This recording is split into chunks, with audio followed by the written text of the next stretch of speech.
जी नाज़रीन, अस्सलाम वालेकुम। आज मरीम नवाज़ का सरगोदा में जलसा था। थोड़ा सा पहले बात करते हैं, उससे पहले मुल्क में क्या गुफ्तगू हो रही थी, लोग किस कदर मायूसी का शिकार थे और इस जलसे के बाद लोगों की क्या सूरत हाल है। इससे पहले ये ज़िक्र हो रहा था कि 24 घंटे या 48 घंटे के अंदर ये हुकूमत ख़त्म हो जाएगी, ये लोग असम्बलियाँ तोड़ देंगे और फिर दोबारा इलेक्शन में जाएंगे। फिर कुछ सहाफ़ी ये भी दलील दे रहे थे कि एक तरफ खाई है, दूसरी तरफ कुआं है और इसमें बहुत बुरी तरह फंस गए हैं। कुछ सहाफ़ियों की ये भी दलील थी कि इन्हें हुकूमत में आना ही नहीं चाहिए था और हुकूमत में आकर इन्होंने बहुत बड़ी गलती की है और अब जो ये हुकूमत में आ गए हैं तो ये ट्रैप हो गए हैं, नवाज़ शरीफ का सारा नज़रिया तबाह कर दिया है। मायूसी छाई थी PMLN के वोटर्स पर।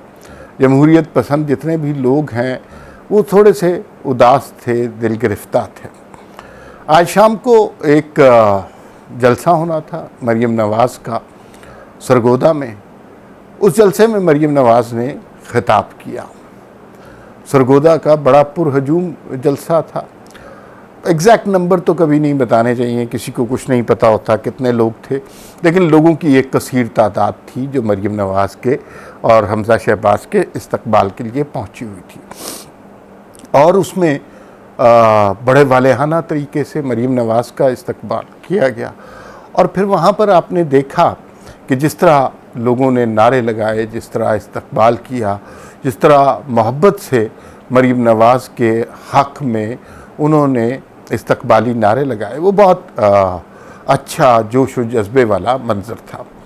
लेकिन उससे भी ज़्यादा अहम बात वो गुफ्तगू है जो मरीम नवाज़ ने आज अपनी तकरीर में की। आज उनकी तकरीर उनकी रवायती तकरीरों से कुछ मुख्तलिफ थी। एक तो उसका दौरानिया कम था। वैसे वो 40 मिनट 45 मिनट तकरीर करती हैं, आज तकरीबन 30 मिनट उन्होंने तकरीर की और हम मरीम नवाज़ को शुरू से देख रहे हैं। उनके ऑरेटरी में बहुत पुख्तगी आई है। अब उन्हें पता है कि अवाम से किस तरह बात करनी है, अवाम की नब्ज़ पर हाथ किस तरह रखना है, किस बात पर लोगों को जोश दिलाना है, किस बात पर मजमे को खामोश करना है, किस बात पर लोगों को इश्तियाल दिलाना है, किस बात पर लोगों में जज्बा लेके आना है, किस बात पर नारे लगवाने हैं, किस तरह लोगों का शुक्रिया अदा करना है। ये सारी ट्रिक्स जो एक अच्छे मुकर्रर की होती हैं वो उन्हें आ गई। लेकिन ऑरेटरी की ट्रिक्स के से ज़्यादा अहम आज की जो गुफ्तगू थी उसका कंटेंट था। देखिए, ये जो इमरान खान ने ना बहरहाल एक नरेटिव बना लिया है तहरीक अदम एतमाद के बाद और वो बदतमीज़ी से आइन शिकनी करके, कानून को तोड़ के, अदलिया के ख़िलाफ़ बहतान लगा के, इलेक्शन कमीशन के ख़िलाफ़ बहतान लगा के और फ़ौज के ख़िलाफ़ नारे लगवा कर उसने एक नरेटिव बना लिया है। ये तस्लीम करना चाहिए, एक ख़ास किस्म का तबका उससे मुतासिर हुआ। अब दूसरी तरफ से कोई काउंटर नरेटिव था ही नहीं। इस तरफ से तो मुझे बड़ी हैरत होती है कि ये हुकूमत आई है, वजारतें तकसीम हुई हैं, सारे काम में लग गए, ऐसे जैसे गुज़िश्ता 4 साल में कुछ हुआ ही नहीं है और इमरान खान जो कुछ कर रहा है उसका कोई इनके पास जवाब नहीं है। तो मरीम नवाज़ ने आज ये बता दिया कि अब वो मसलहत और मसालहत का दौर नहीं है और अब वो सर झुका कर चलने का दौर नहीं है, अब इमरान खान के झूठ बेनकाब करने का दौर है और अगर इमरान खान ईंटें मारेंगे तो उनका जवाब पत्थर से दिया जाएगा। मैं समझता हूँ कि अब इमरान खान के जहरीले बहतान वाले बयानिए का जवाब मुस्लिम लीग नून के पास सिर्फ एक है और वो मरीम नवाज़ हैं। मरीम नवाज़ ने आज जिस शिद्दत से एक नया बयानिया तख्लीक किया, एक मज़ाहमत की सियासत पर एक नया रुख दिया, वो बहुत ही खुशकुन था और उसको सुनकर खुशी हुई कि किसी में तो है इतनी जुर्रत कि वो इतनी दलेरी के साथ इमरान खान का डट कर मुकाबला कर सके बग़ैर किसी मसलहत के और बग़ैर किसी मसालहत के। जो 2-3 बातें उन्होंने की, एक तो उन्होंने इकॉनमी की मिथ क्रिएट की कि बहुत हो रहा है कि जी ये 4 हफ्ते में अगर कीमतें बढ़ा दी और ये कर दिया तो क्या होगा, ये होगा। उन्होंने बिल्कुल क्लियर कर दिया, सादा तरीन अल्फाज में उन्होंने लोगों को बता दिया कि अगर महंगाई होगी तो उसका मुजरिम इमरान खान है, अगर पेट्रोल की कीमतें बढ़ेंगी तो उसका मुजरिम इमरान खान है, अगर लोगों पे ज़िंदगी तंग होगी तो उसका मुजरिम इमरान खान है। 4 साल जिस शख्स ने हिसाब नहीं दिया तो वो 4 हफ्ते की शहबाज शरीफ की हुकूमत से किस तरह हिसाब ले सकता है। देखिए, मरीम नवाज़ के पास कोई ओहदा नहीं है, लेकिन उसके बावजूद पूरी हुकूमत का डिफेंस इस वक्त सिर्फ मरीम नवाज़ है। और आज जो बातें उन्होंने की वो लोगों को समझ भी नहीं आई कि महंगाई की असल वजह क्या है। ये वो बातें हैं जो अखबारों में इश्तिहार देने से नहीं लोगों को समझ आती, टीवी के टॉक शोज़ में समझ नहीं आती। आवाम को आवाम की ज़ुबान में बात समझानी पड़ती है, और आज मरीम नवाज़ ने उसी तरह की लहजे में बात समझाई। फिर उन्होंने इमरान खान की बड़ी धुनाई की और उन्होंने इमरान खान को फितना खान कहा, इमरान खान को झूठा कहा। फिर उन्होंने बताया कि किस तरह ये शख्स झूठ बोलता रहा, कभी 35 पंचर कहता रहा, कभी आलमी साजिश कहता रहा, और फिर अपने कत्ल की साजिश के बारे में भी बयान देता रहा, लेकिन किसी चीज़ का इस शख्स के पास सबूत नहीं है। फिर उन्होंने इमरान खान की बातों के ताबड़तोड़ जवाब दिए। इमरान खान ने जो बातें पिछले दिनों कही थी, और जाहिर है इमरान खान साहब घटिया बातें करने में अपना सानी नहीं रखते, तो उन्होंने कहा था कि मरीम नवाज़ जो है अमेरिका की सफारत खाने की कोई खातून आई तो मरीम नवाज़ ने उनकी गाड़ी का दरवाज़ा खोला, और फिर बहुत घटिया बात की कि मरीम नवाज़ का बस नहीं चलता था कि वो उस गाड़ी के आगे लेट जाएं और वो अमेरिकी सफ़ीर जो हैं या सफारत खाने की खातून उनके ऊपर पाँव रख कर गुजर जाए। तो ये बहुत ही गलीज़ बात थी, इमरान खान से यही तवक्को हो सकती है। तो मरीम नवाज़ ने आज इस पर खुलकर बात की।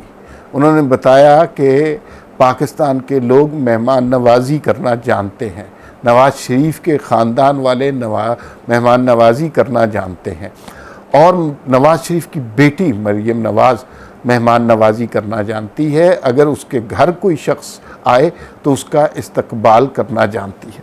दूसरा, उन्होंने जो बात की कि वो मरीम नवाज़ लेट जाती हैं और उसके ऊपर से पाँव रख कर गुजर जाते, तो उन्होंने इस पे जो बात की वो बहुत अहम थी। उन्होंने कहा कि इमरान खान ने सिर्फ मरीम नवाज़ की तौहीन नहीं की, पंजाब की हर बेटी की तौहीन की है, पाकिस्तान की हर बेटी की तौहीन की है।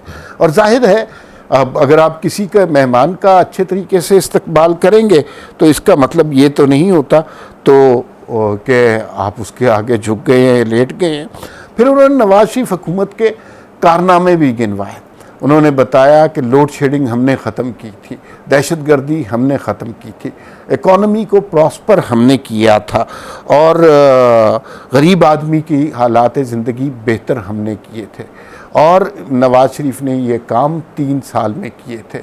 इमरान खान ने 3.5 साल में मुल्क को इस नहज पर पहुंचा दिया है कि जब पाकिस्तान में लोड शेडिंग दोबारा आ चुकी है, पाकिस्तान को दहशतगर्दी का अफरीद दोबारा चाट रहा है, पाकिस्तान में गरीब की ज़िंदगी फिर मुश्किल हो रही है। तो ये उन्होंने बड़ी खुलकर बात की। और फिर उन्होंने उन लोगों को भी थोड़ी सी शर्म दिलाई जिन्होंने इस शख्स को मुसल्लत किया था। उन्होंने कहा एक नालायक, खलंडरे और अनाड़ी शख्स को हम पर मुसल्लत कर दिया गया जिसने चंद दिनों में ही इस मुल्क की तबाही करती। फिर उन्होंने ये भी बात की, इमरान खान तहरीक अदम एतमाद के बाद अब तक 40 तकरीरें कर चुका है, मगर किसी एक में भी 1 मिनट के लिए भी अपनी कारकर्दगी बताने से कासिर है, क्योंकि कारकर्दगी तो है ही नहीं। इमरान खान को उन्होंने मुसलसल झूठा कहा और उन्होंने कहा कि ये शख्स अज़ली झूठा है। अच्छा, फिर ये जो बात हो रही थी कि हुकूमत पेट्रोल की कीमतें बढ़ाएगी या हुकूमत इस्तीफ़ा दे देगी, असम्बलियाँ तोड़ देगी, इसके बारे में बड़े दिनों के बाद एक क्लियर कट मैंडेट, एक क्लियर कट बयानिया सामने आ गया। उन्होंने वाज़े तौर पे कहा, नवाज़ शरीफ कहता है हुकूमत छोड़ देंगे मगर लोगों पर बोझ नहीं डालेंगे। और उन्होंने कहा कि अगर हुकूमत छोड़नी पड़ी हमें।